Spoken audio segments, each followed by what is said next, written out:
Everest क्लाबनि राङारि बान्था जोलुर बादायलायनाया दिनै जोबनानै थांबाय। बाक्सा जिल्ला 22 नं कक्लाबारि बियाबनि सिङाव थानाय खामारदैसा रुरेल स्टेडियाम लोखि बाजाराव जानाय एभारेस्ट क्लाबनि राङारि बान्थानि जोलुर बादायलायनाया दिनै जोबनानै थांबाय। दिनैनि जोबथा जोलुर बादायलायनायाव गाहाय आलासि महरै नुजाथिफैनानै बेखेवना होफैयो रायजो सभानि एमपि रोनगोरा नार्जारि बिथाङा। बे हाबाफारियावनो बाहागो लाफैनो हाबावो 22 नं कक्लाबारि बियाबनि एमसिएलए मन्टु बर', 13 नं साफागुरि बियाबनि बारग' एमएलए थानेश्वर बसुमतारी, 27 बिएनएसएसबिनि second deputy commandant Prabhat Kishan Yadav, Simla police थानानि असि भबानी देखा आरो ओनसोलनि बायदि बायदि बिबानगिरि समाज सिबियारि बिथांमोना। मख'नो गोनांदि बे राङारि जोलुर गेलेनाय बादायलायनायनि सेथि बान्थाया 25,000 रां आरो बे बान्थाखौ होयो 22 नं कक्लाबारि बियाबनि एमसिएलए मन्टु बर' बिथाङा।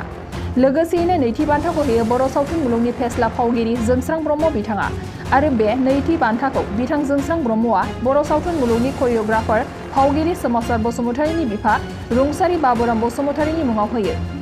बे हाबाफारियाव बर'नि मोसानाय बागुरुम्बा आरो ख्रिस्टि मोसानाय बायदिजों जागायो। एभारेस्ट क्लाबनि आफादगिरि कालीचरण बसुमतारी बिथाङा खौरांगिरिनि सिगाङाव मा फोरमायखो फै जों मिथिना लानि।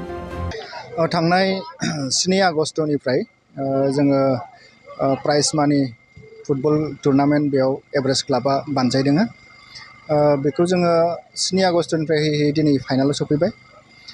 जोङो खाथिनि क्लाबफोर गासै 9 क्लाबफोरा बेयाव बाहागो लादोंमोन आरो बेनिनो दिनै फैयै फैयै सादोरि एफसि आरो दालाइगाव फुटबल क्लाब बे मोननैनि गेजेराव फाइनाल खेलाया जाबाय दङ।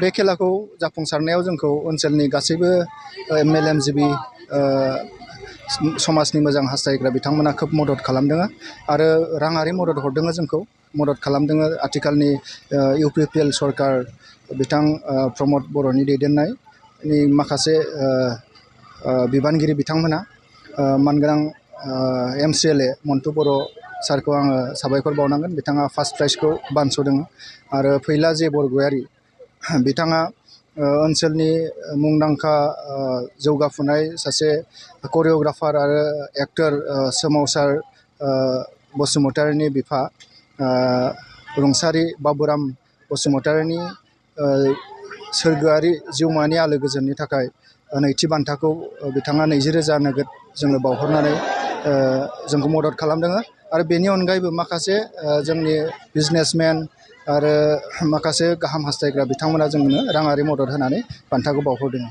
जों आसा खालामदों बे गेलेनाया जोंनि ओनसोलनि माखासे गेलेगिरि जोंनि उन्दै उन्दै फंबाय बिनानाव खेला गेलेनो गोसो गुदुं बिथांमोनखौ माखासे थुलुंगा होगोन आरो नैबे गोरों गोरों गेलेनायफोरखौ नुनानै बिथांमोना माखासे टेकनिक गेलेनायनि आइडियाफोरखौ सोलोंनानै लागोन। गतिके बे गेलेनाया जोंनि ओनसोलाव खोब इनफ्लुयेन्सियेल आरो बिहोमा होगोन आरो मोजां फिथाइ थायहोगोन होननानै जोङो सानो। नोंथांमोना जेनेबा प्राइज मानि होदों बेखौ बेसे जोङो गिबि बान्था हिसाबै 25,000 रां होदों लोगोसे ट्रफि आरो नैथि बान्था हिसाबै 20,000 रां लोगोसे ट्रफि आरो बेस्ट प्लेयारनि थाखाय 3,000 रां होदों आरो ट्रफिबो होदों आरो बेस्ट स्करार बिथांनि थाखायबो ट्रफिजों लोगोसे 2,000 रां, बिदिनो बेस्ट गलकिपार बिथांनि थाखायबो जोङो ट्रफिजों लोगोसे 2,000 रां बेफोरबायदि बान्था बावहरदों। শ্ৰদ্ধাৰ কোকৰাঝাৰবাসী জনগণ, ইয়াৰ দ্বাৰা কোকৰাঝাৰ পৌৰসভাৰ অন্তৰ্গত অঞ্চলত বসবাস কৰা জনগণলৈ এটা জৰুৰী ঘোষণা আগবঢ়োৱা হৈছে।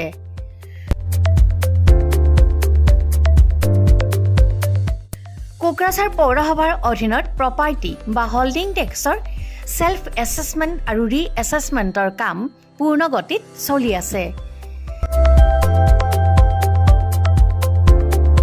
যিসকলে এতিয়াও সেল্ফ এছেছমেণ্ট বা ৰি এছেছমেণ্টৰ কামবোৰ সম্পূৰ্ণ কৰা নাই তেওঁলোকলৈ আমাৰ বিনম্ৰ অনুৰোধ, আপোনালোকে অতি সোনকালে অনলাইন যোগে সেল্ফ এছেছমেণ্ট আৰু ৰি এছেছমেণ্টৰ কামসমূহ সমাধান কৰি লওক।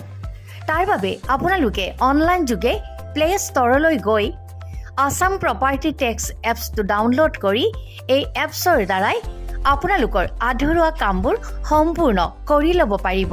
নতুবা play.google.com/store/apps/ৱেবছাইটৰ জৰিয়তেও আপোনালোকে আপোনালোকৰ কামসমূহ সমাধান কৰিব পাৰিব। যদিহে আপোনাৰ অনলাইন যোগে আধৰুৱা কামবোৰ কৰিবলৈ অসুবিধা পাইছে তেতিয়াহ'লে আপোনালোকে কোকৰাঝাৰ পৌৰসভাৰ কাৰ্যালয়লৈ গৈ ৱাৰ্ড কমিছনাৰৰ পৰা প্ৰয়োজনীয় আবেদন পত্ৰ অৰ্থাৎ ফৰ্মসমূহ সোনকালে সংগ্ৰহ কৰি লওক। বিতংকৈ জানিবলৈ কোকৰাঝাৰ পৌৰসভা কৰ্তৃপক্ষৰ সৈতেও যোগাযোগ কৰিব পাৰিব। ইতিমধ্যে আপোনালোকৰ সহায়ৰ বাবে মেগা কেম্প কাৰ্যসূচী অনুষ্ঠিত কৰি থকা হৈছে। ধন্যবাদ।